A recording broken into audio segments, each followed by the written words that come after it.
Hello and welcome to What the F*** Just Happened Today, your essential guide to the daily shock and awe in national politics. I'm Joe Amditis. Let's get to it. It's Wednesday, July 21st, 2021. Welcome to day 183.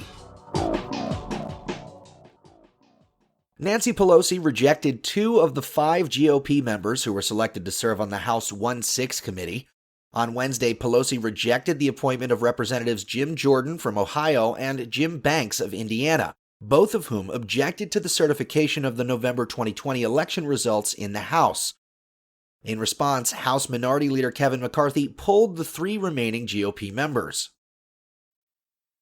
Meanwhile, Trump's longtime friend and ally Thomas Barack was accused of trying to use his influence to help the UAE.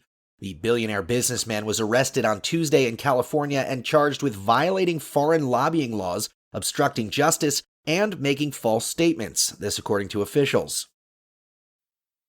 In D.C., Ted Cruz is blocking U.S. diplomats from being confirmed, and the reasons have nothing to do with their qualifications. The extraordinary effort, led by the Texas Republican, to block nominees from being confirmed to vital jobs in the U.S. State Department is creating hurdles for the Biden administration and hindering U.S. diplomacy, according to Democrats and Republicans who spoke to CNN.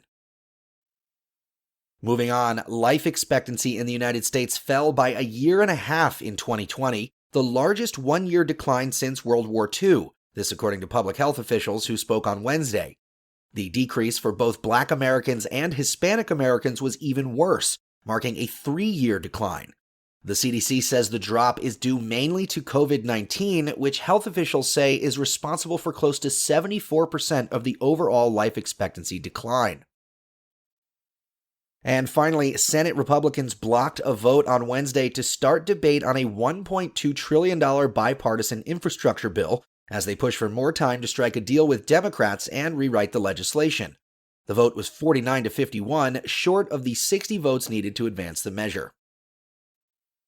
And in the polls, 48% of Democratic voters say they are very or extremely enthusiastic about the midterms, down 5 percentage points since April, and a third of Republican voters say they're extremely enthusiastic about the vote. And Gallup says 33% of Black adults and 43% of white adults say race relations in the United States are good.